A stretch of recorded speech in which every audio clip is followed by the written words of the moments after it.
আসসালামু আলাইকুম। Welcome to মা কুকিং হাউস। আজ আমি আপনাদের সাথে আরেকটি রেসিপি শেয়ার করতে যাচ্ছি। ভিউয়ার্স, আজ আমি আলু সিদ্ধ করে বেগুন দিয়ে মাছের ঝোল রান্না করব। চুলায় একটি কড়াই বসিয়ে দিলাম। কড়াইয়ের মধ্যে থাকা পানিগুলো শুকিয়ে এলে দিয়ে দিলাম হাফ কাপ সয়াবিন তেল। তেলটি গরম হয়ে গেলে আমি এখানে 1 চিমটি জিরা দিয়ে দেব। জিরাটি ভাজা হয়ে গেলেই দিয়ে দেব পেঁয়াজ কুচি। আপনারা চাইলে জিরাটা স্কিপ করতে পারেন বা নাও দিতে পারেন। 2 থেকে 3 সেকেন্ড সময় আমি জিরাগুলোকে ভেজে নিলাম। এই পর্যায়ে দিয়ে দিচ্ছি পেঁয়াজ কুচি। পেঁয়াজ কুচিগুলোকে আমি প্রায় 1 মিনিট সময় মিডিয়াম টু লো আঁচে ভেজে নেব। সামান্য একটু লবণ দিয়ে দিচ্ছি যেন পেঁয়াজটা অতি অল্প সময়ের মধ্যেই ভাজা হয়ে যায়।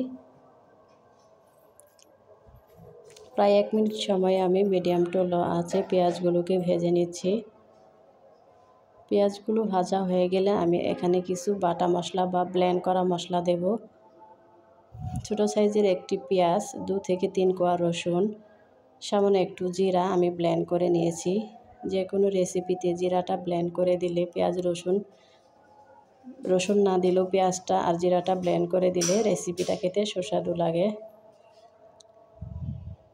ভিউয়ার্স, ব্লেন্ড করা মশলাগুলো আমি দিয়ে দিলাম হাফ চামচ হলুদের গুঁড়া, দিয়ে দিলাম মশলা কষানোর জন্য সামান্য একটু লবণ দিয়ে দিলাম 6 থেকে 7টি মরিচ কুচি। এইবার আমি মশলাগুলোকে কমপক্ষে 1 মিনিট মিডিয়াম টু লো আঁচে ভেজে নেব। পেঁয়াজ, মরিচ এবং মশলাগুলোকে আমি কমপক্ষে 1 মিনিট মিডিয়াম টু লো আঁচে ভেজে নিচ্ছি। যখন দেখব খুব সুন্দর একটা ঘ্রাণ বা স্মেল বের হচ্ছে, তাতে দিয়ে দিব সামান্য একটু পানি। সামান্য একটু পানি দিয়ে আমি পেঁয়াজ, মরিচ এবং মশলাগুলোকে কমপক্ষে 2 মিনিট সময় মিডিয়াম টু লো আঁচে সিদ্ধ করে নেব।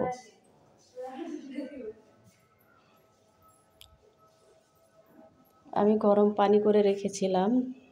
আপনারা চাইলে গরম পানি না দিয়ে স্বাভাবিক পানিও দিতে পারেন।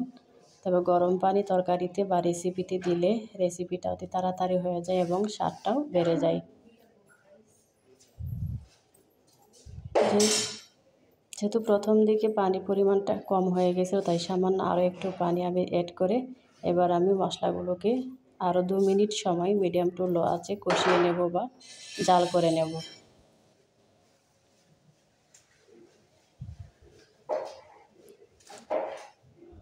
আমার ফিরে এলাম 2 মিনিট পর।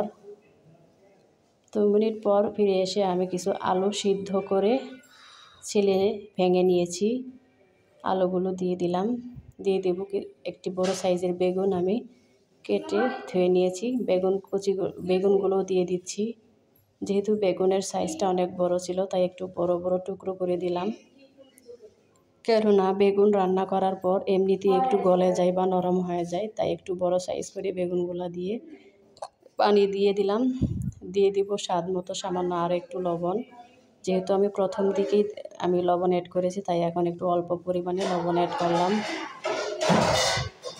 এবার আমি আলু এবং বেগুনগুলোকে একটু কষিয়ে নেব। কমপক্ষে 5 মিনিট মিডিয়াম টু লো আঁচে আলু এবং বেগুনগুলোকে সিদ্ধ করে নেব বা জাল করে নেব। বেগুনের রেসিপি বা তরকারি রান্না করার সময় চুলার আঁচটা সামান্য একটু হাই থাকতে হয়, তাহলে বেগুনটা কালচে হবে না এবং খুব সুন্দরভাবে সিদ্ধ হবে। একটু হাই হিটে আমি আলু বেগুনগুলোকে কষিয়ে নিলাম 5 মিনিট সময় ধরে। কষিয়ে নিয়ে আমি সামান্য আরও একটু পানি দিয়ে দিলাম, যেহেতু আমি ঝোল করে রান্না করব। আর আলু সিদ্ধ করে রান্না করা হলে ঝোলের পরিমাণটা এমনিতেই একটু কমে যায়, তাই আমি ঝোলের পরিমাণটা একটু বাড়িয়ে দিলাম। এবার আমি আলু এবং বেগুনগুলোকে একটু নেড়ে চেড়ে নিচ্ছি। ঢাকনা দিয়ে ঢেকে আমি আরও 5 মিনিট মিডিয়াম টু লো আঁচে সিদ্ধ করে নেব। ফিরে এলাম আরও 5 মিনিট পর। এই পর্যায়ে আমি একটু রেসিপিটাকে একটু নেড়ে চেড়ে নেব। দেখুন কেমন ঘন হয়ে এসেছে। যখন রেসিপিটা বা তরকারিটা ঠান্ডা হয়ে যাবে, তখন আরও ঝোলগুলো টেনে আসবে এবং ঠান্ডা হয়ে আসলে আরও একটু কমে যাবে। তাই আমি একটু ঝোল ঝোল থাকা অবস্থাতেই অফ ক্যামেরায় মাছগুলো ভেজে রেখেছিলাম, সেই মাছগুলো দিয়ে দিচ্ছি। মাছ দেওয়ার পর খুব বেশি একটা জাল করব না, শুধুমাত্র 2 মিনিট সময় আমি রেসিপিটাকে একটু জাল করে নেব। ভিউয়ার্স, ভাজা মাছগুলো দিয়ে এবার আমি কমপক্ষে 2 মিনিট মিডিয়াম টু লো আঁচে সিদ্ধ করে নেব। মাছগুলোকে ঝোলের মধ্যে ডুবিয়ে দিলাম যেন মাছের স্বাদটা ঝোলের মধ্যে ঢুকে যায়। আজ আমি একটু বাইরে আছি, তাই হয়তো ভিডিওতে একটু নয়েজ হতে পারে। তো ভিউয়ার্স, ফিরে এলাম আরও 2 মিনিট পর। এইবার আমি আর জাল করব না, চুলার আঁচটা বন্ধ করে দেব।